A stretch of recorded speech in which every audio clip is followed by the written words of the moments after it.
गणेश जी की कहानी। एक गांव में एक बार गणेश जी का मेला भरा। सभी गांव वाले मेले में जा रहे थे। गणेश जी का मंदिर गांव के बाहर काकड़ में था। उसी गांव में एक माँ और एक छोटी सी बेटी रहते थे।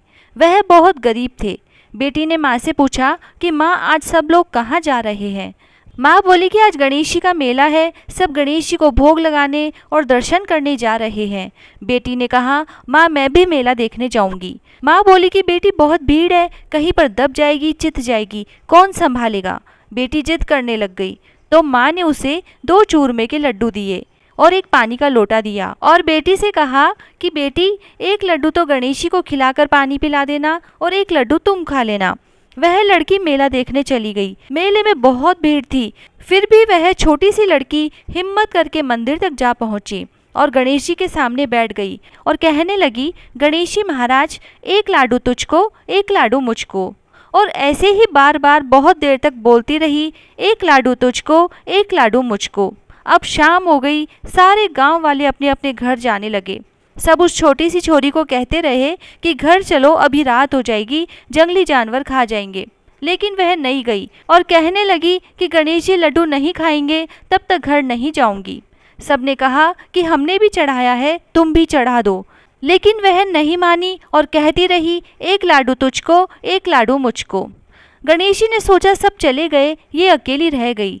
तो गणेश जी छोटा सा रूप धरकर उसके सामने बैठ गए और उसने अपने हाथ से गणेश जी को लड्डू खिलाया और पानी पिलाया।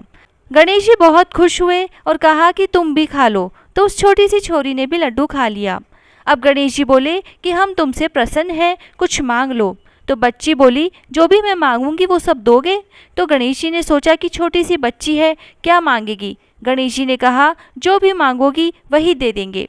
छोरी मांगने लगी, अन्न मांगू, धन मांगू, लाख मांगू, लक्ष्मी मांगू, हीरा मोतिया का गहना मांगू, जरी बागदा का बेस मांगू, 9 करोड़ की माया मांगू, सेजा भरतार मांगू, पालने भाई मांगू, रथ में बैठी जाऊं, रथ में बैठी आऊं, पीहर सासरा को सुख मांगू, भाई भतीजा की बेल मांगू, 1.25 मन लाडू मांगू, खाती जाऊं, खिलाती जाऊं, हर जस गाती जाऊं। गणेश जी तो देखता ही रह गया। गणेश जी बोला कि छोरी, तू तो माने ठग लिया। तो छोरी बोली कि अब ठगा जानो या बैठगा, दो तो इतना ही दो, नहीं तो मत ही दो। तो गणेश जी बोले कि छोरी आंख बंद कर। आंख खोली तो जो भी मांगा वो सारा ही दे दिया। अब वह रथ में बैठकर प्रसाद बांटती गई और गणेश जी की जय बोलती गई। रुनझुन करती घर आई। माँ चिंता कर रही थी कि कहीं पर दब गई होगी। सारे गांव वाले उसे देखते ही रह गए और बोलने लगे कि छोरी तो गणेश जी को ठग लाई। घर आई तो माँ ने देखा कि बेटी तो पहन ओढ़कर भाई को पालने में झुलाती लाई है। घर आकर देखा तो खूब अन्न धन हो गया। माँ बहुत खुश हुई कि बेटा तू तो गणेश जी से खूब मांग लाई और गणेश जी ने तुझे दर्शन दिए। हे गणेश जी महाराज, जैसा उस छोरी को दिया वैसा सबको देना। कहता ने सुनता ने हुकारा भरता ने आपने सारे परिवार को देना। जय श्री राधे। कार्तिक की कहानी। 2 सास बहुएं थी। कार्तिक मास आया तो सास बोली, मैं कार्तिक स्नान के लिए तीर्थ जाना चाहती हूँ। बहू बोली, मैं भी चलूंगी। सास बोली, तू अभी बहुत छोटी है, अभी मुझे जाने दे। सासू तीर्थ गई तो बहू कुमार के से 35 कुंडे ले आई। रोज एक कुंडा भर कर रखती। उधर गंगा में सासू जी की नथ गिर गई। बहू कुंडे में नहाती हुई बोली, सासू नहावे उंडे, मैं नहाऊं कुंडे।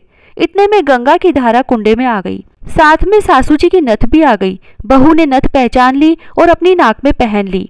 महीना पूरा हुआ, सासू जी आई। बहू सामे लेने लगी तो सास नथ देखकर बोली कि तू यह कहाँ से लाई। तो बहू बोली, यह तो मेरे कुंडे में गंगा की धारा के साथ आ गई।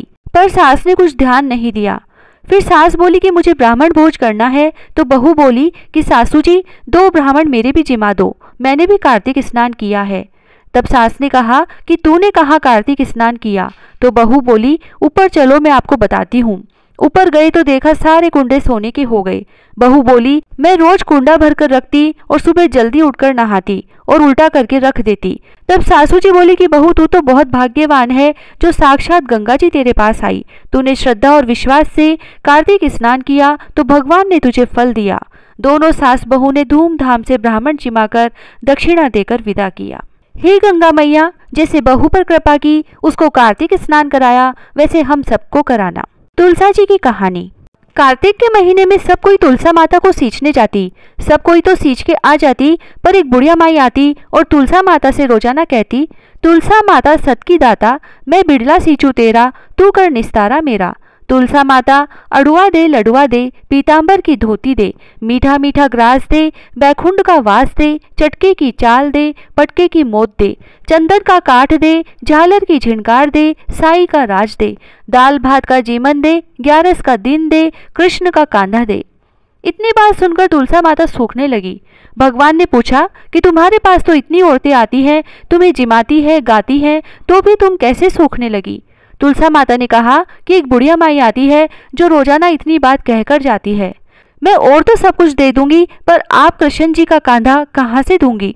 थोड़े दिन बाद बुढ़िया माई मर गई। सब कोई उसको उठाने लगे, पर वह इतनी भारी हो गई कि उठे ही नहीं। सब कोई कहने लगे कि पाप घाट की माला फेरती थी, जिससे इतनी भारी हो गई। भगवान बूढ़े ब्राह्मण का रूप धारण करके आए। सबसे पूछने लगे कि इतनी भीड़ क्यों हो रही है? सब बोले, एक बुढ़िया मर गई है, पापनी थी, इसीलिए किसी से नहीं उठती। तब भगवान बोले कि इसके कान में मुझे एक बात कहने दो तो यह उठ जाएगी। सबने कहा, तू भी अपने मन की निकाल ले। भगवान ने जाकर उसके कान में कहा, बुढ़िया माई तू बिड़ला सींचे मेरा, मैं करूँ निस्तारा तेरा। बुढ़िया माई अड़ुआ ले गड़ुआ ले, पीतांबर की धोती ले, पटके की मोत ले, मीठा मीठा ग्रास ले, बैकुंठ का वास ले, चटके की चाल ले, चंदन का काठ ले, झालर की झिनकार ले, साई का राज ले, दाल भात का जीवन ले, कृष्ण का कांधा ले। इतना सुनते ही बुढ़िया माई हल्की हो गई। भगवान उसे कांधे पर ले गए और उसकी मुक्ति हो गई। हे तुलसा माता, जैसा उसकी मुक्ति करी ऐसा हमारी करियो, जैसा उसको कांधा दिया वैसे सबको दियो। पीपल पटवारी की कहानी। एक गुजरी थी, उसने अपनी बहू से कहा कि तू दूध दही बेच के आ। वह बेचने गई तो रास्ते में औरतें पीपल पटवारी सींच रही थी। उनको सींचता देखकर बहू ने पूछा कि तुम यह क्या कर रही हो? औरतें बोली कि हम पीपल पटवारी सींच रही हैं, इससे अन्न और धन होता है, 12 वर्ष का बिछड़ा हुआ पति मिल जाता है। बहू बोली, ऐसी बात है तो तुम तो पानी से सींचती हो, मैं तो दूध से सींचूंगी। अब तो गुजरी बहू रोजाना दूध दही बेचने ही नहीं जाती, वह रोजाना दूध तो पीपल में और दही पटवारी में सींचती। सास दूध दही का दाम मांगती तो कह देती कि महीना पूरा हो जाने पर दे दूंगी। कार्तिक का महीना पूरा हो गया, पूनम का दिन आया। बहू पीपल पटवारी के पास जाकर बैठ गई। पटवारी ने पूछा कि तुम मेरे पास क्यों बैठ गई? तब बहू बोली कि सासू दूध दही का दाम मांगेगी। पीपल पटवारी बोली कि मेरे पास क्या दाम रखा है, ये भरा डिंडा पान पतुरा है, इसको ले जा। बहू ने वही ले जाकर कोठरी में रख दिया और डर के मारे कपड़ा ओढ़कर सो गई। सासू बोली कि बहू पैसे ला। बहू बोली कि कोठरी में रखा है। सासू ने कोठरी खोल के देखी तो हीरा मोती जगमगा रहे हैं। सासू बोली कि बहू इतना धन कहाँ से लाई? बहू ने आकर देखा तो सच्ची में ही धन भरा हुआ है। बहू ने सासू को सारी बात बता दी। सास ने कहा कि अब की कार्तिक में मैं भी पटवारी सींचूंगी। कार्तिक आया, सास दूध दही तो बेचकर आ जाती और हांडी धोकर पीपल पटवारी में चढ़ा देती। आकर बहू से कहती कि मेरे से दाम मांग। तब बहू कहती, सासू जी कोई बहू भी दाम मांगती है क्या? पर सासू कहती कि तू मांग। बहू बोली कि सासू जी पैसे लाओ, तो वह पीपल पटवारी के पास जाकर बैठ गई। पीपल पटवारी ने सासू को भी पान पतूरा भरा डिंडा दे दिया। उसने वही ले जाकर कोठरी में रख दिया। बहू ने खोलकर देखा तो उसमें कीड़े मकोड़े बिलबिला रहे हैं।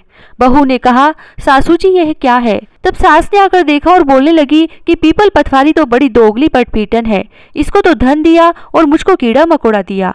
तब सब कोई बोलने लगे कि बहू तो सत की भूखी सींचे थी, तुम धन की भूखी सींची। हे पटवारी माता, जैसा बहू को दिया वैसा सबको देना, जैसा सास को दिया वैसा किसी को मत देना। इल्ली गुड़िया की कहानी। एक इल्ली थी, एक गुड़िया था। इल्ली बोली, आ गुड़िया दोनों कार्तिक नहाए। गुड़िया बोला, तू तो गिरी छुआरे में पड़ी रहती है, तो तेरे में ताकत है, तू ही नहा ले। मैं तो मोठ बाजरे में पड़ा रहता हूँ, मैं तो नहीं नहाऊंगा। मैं तो हरा हरा सिट्टा खाऊंगा, ठंडा ठंडा पानी पीऊंगा। फिर इल्ली तो रोजाना राजा की बाई के पल्ले में लगकर नहा आती और गुड़िया नहीं जाता। कार्तिक उतरते ही पूर्णिमा को दोनों मर गए। इल्ली कार्तिक नहाई, इसलिए उसने राजा के घर में जन्म लिया और राजकुमारी बनी, और गुड़िया राजा के घर में मेंढक बना। फिर राजकुमारी का ब्याह रचाया और जब विदा का समय आया तब राजकुमारी का बैल रुक गया। तब राजा रानी ने पूछा कि बैल क्यों रुका, तुझे क्या चाहिए मांग ले। तब राजकुमारी बोली कि उस मेंढक को सोने की सांकल में बांधकर मेरे रथ के पीछे बांध दो। सबने कहा, राजकुमारी मेंढक क्या मांगा, तेरे को कुछ और धन चाहिए तो ले ले। लेकिन उसने कहा कि मुझे तो मेंढक ही चाहिए। तब रथ के पीछे मेंढक को बंधवा दिया। जैसे ही राजकुमारी महलों में पहुंची तो मेंढक को सीढ़ी के नीचे बांध दिया। जब भी राजकुमारी सीढ़ियों से उतरती चढ़ती तो मेंढक कहता, ए चटको मटको श्याम सुंदरी, थोड़ा पानी पिला। तो राजकुमारी कहती कि मैं ना कहती थी कि तू कार्तिक ना। एक दिन राजकुमारी की देवरानी और जेठानी ने सुन लिया और सोचा कि राजा कोई रानी लाया है या जादूगरनी। तब उन्होंने राजकुमार से कहा कि तू रानी लाया है या जादूगरनी, जो आदमियों से तो बात नहीं करती और जानवरों से बात करती है। राजा ने कहा कि जब तक आंखों से नहीं देखूं मानूंगा नहीं। एक दिन राजा छुपकर बैठ गया। राजकुमारी महलों से उतरी तो फिर मेंढक ने वही कहा और रानी ने भी वही जवाब दिया। तब राजा तलवार लेकर खड़ा हो गया और कहा कि तू मेंढक से क्या बात करती है, सच्ची बात बता, नहीं तो तलवार से काट दूंगा। रानी बोली, पिछले जन्म में मैं तो इल्ली थी, यह गुड़िया था। इसको मैंने कहा था कि आज दोनों कार्तिक नहाएंगे, यह तो नहाया नहीं और मैं नहा ली, इसीलिए हम दोनों पिछली बात करते हैं। राजा ने कहा कि कार्तिक में गंगा नहाने का इतना फल होता है तो हम दोनों ही जोड़े से कार्तिक नहाएंगे और खूब दान पुण्य करेंगे, जिससे हमें आगे इससे ज्यादा फल मिलेगा। और दोनों कार्तिक नहाने लगे। राजा के घर में खूब धन संपत्ति हो गई। हे कार्तिक महाराज, जैसा इल्ली को दिया वैसा सबको देना, जैसा गुड़िया को दिया ऐसा किसी को न देना। लक्ष्मी जी की कहानी। एक ब्राह्मण था, वह रोज पीपल में जल चढ़ाता था। पीपल में से एक लड़की कहती, पिताजी मैं तुम्हारे साथ चलूंगी। ब्राह्मण यह सुन सुनकर सूखने लगा। तब ब्राह्मणी ने एक दिन बोला कि क्यों सूखते हो। ब्राह्मण बोला, पीपल में से एक लड़की कहती है कि पिताजी मैं तुम्हारे साथ चलूंगी। ब्राह्मणी बोली कि कल ले आना, जहाँ 6 लड़की है वहाँ 7वीं सही। वह दूसरे दिन उस लड़की को ले आया और उस दिन आटा मांगने गया तो थैला भर भर के आटा मिला। जब घर आटा लेकर आया तो माँ आटा छानने लगी तो लड़की बोली कि माँ मैं छानूंगी। तब माँ ने कहा, ना बेटी पावनी, बेटी धोली धोली हो जाएगी। तब लड़की ने कहा कि नहीं मैं ही छानूंगी। उसने छाना, परात भर गई। खाना बनाने लगी तब भी बोली कि मैं बनाऊंगी। तब माँ बोली कि नहीं बेटा उंगली जल जाएगी। तब लड़की ने कहा कि नहीं मैं ही बनाऊंगी। रसोई में गई, 36 प्रकार के भोजन बनाए, सबको पेट भर भर के खिला दिया। बाकी दिन तो सब भूखे रहते थे, उस दिन पेट भर भर के खाया। फिर माँ का भाई आया, बोला जीजी मुझे तो भूख लगी है, खाना खाऊंगा। तो बहन सूखने लगी कि सबने पूरा खाना खा लिया, अब कहाँ से खिलाऊंगी। तब लड़की ने पूछा कि माँ क्या बात है। तब माँ ने कहा कि तेरा मामा आया है, खाना खाएगा। तब लड़की रसोई में गई, 36 प्रकार के भोजन बना दिए और लाकर मामा को जिमा दिया। मामा ने कहा, जीजी ऐसा भोजन कभी न खाया जैसा आज खाया है। तब माँ बोली कि भाई तेरी पावनी भांजी है, उसी ने बनाया है। मामा खाना खाकर चला गया। शाम हुई तो लड़की ने बोला कि माँ चौका लगा के चौके में दीवा जला दो, कोठे में सोऊंगी। तब माँ ने कहा कि नहीं बेटी तू डर जाएगी। लेकिन लड़की बोली कि नहीं माँ मैं तो कोठे में ही सोऊंगी, और वह कोठे में सो गई। आधी रात को उठी और चारों तरफ आंख मारी तो धन ही धन हो गया। वह जाने लगी तो बाहर एक बूढ़ा ब्राह्मण सो रहा था। वह बोली कि बेटी तू कहाँ चली। तब लड़की बोली कि मैं तो लक्ष्मी माता हूँ, इसके 6 बेटी है, इसलिए दरिद्रता दूर करने आई थी। तुझे करवानी है तो तू भी करवा ले। और उसने उसके घर में भी चारों तरफ आंख फिराई और उसके भी धन ही धन हो गया। सुबह उठ के ढूंढ मची कि पावनी बेटी कहाँ गई, पावनी बेटी कहाँ गई। तब ब्राह्मण बोला कि वो तो लक्ष्मी माता थी, तुम्हारे साथ साथ मेरा भी दरिद्र दूर कर गई। जैसे लक्ष्मी माता ने उनका दरिद्र दूर करा वैसा सबका करे। कहते न सुनता ने हुकारा भरता ने सारे परिवार का करे। तारा भोजन की कहानी। एक राजा की लड़की तारा भोजन करती थी। उसने अपने पिता से कहा, पिताजी मुझे 9 लाख तारे बनवा दो, मैं दान करूंगी। राजा ने सुनार को बुलाया और कहा कि मेरी बेटी तारा भोजन करती है, तुम 9 लाख तारे बना दो। सुनार सूखने लगा। तब सुनारी ने पूछा कि तुम उदास क्यों रहते हो। उसने कहा कि राजा ने 9 लाख तारे बनाने के लिए कहा है, मैं कैसे बनाऊं, मुझे तो तारे बनाने नहीं आते। राजा की बात है, नहीं किया तो कोल्हू में पिलवा देगा। सुनारी ने कहा, इसमें परेशान होने की क्या बात है, गोल सा पतरा काट के कलिया काट देना, राजा ले जाएगा। सुनार ने ऐसा ही किया, राजा उन्हें ले गया। राजा की लड़की ने 9 लाख तारे और बहुत सा दान दिया। भगवान का सिंहासन डोलने लगा तो भगवान ने कहा कि देखो मेरे नियम व्रत कौन कर रहा है। 3 कूट देखा तो कोई नहीं था, 4थे कूट देखा तो राजा की लड़की तारा भोजन कर रही है। भगवान ने कहा उसे ले आओ, उसने व्रत किए हैं। भगवान के दूतों ने कहा चलो तुम्हें भगवान ने बुलाया है।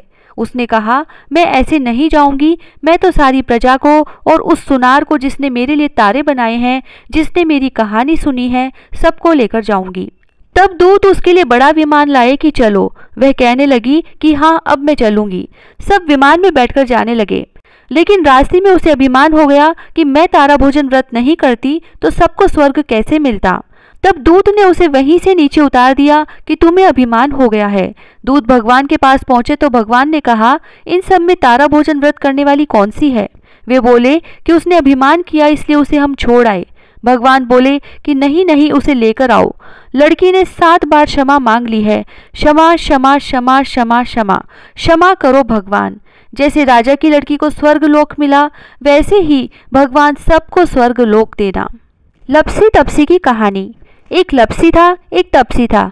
तपसी तो भगवान की तपस्या करता। लपसी रोजाना 1.25 सेर का हलवा बनाकर भगवान को भोग लगाकर टाली हिलाकर जीम लेता। एक दिन दोनों में झगड़ा हो गया। लपसी बोला मैं बड़ा, तपसी बोला मैं बड़ा, क्योंकि मैं भगवान की तपस्या करता हूँ। नारद जी बोले कि तुम्हारा फैसला मैं करूँगा। दूसरे दिन तपसी नहाकर आने लगा तो नारद जी ने 1.25 करोड़ का मुंदड़ा तपसी के आगे गिरा दिया।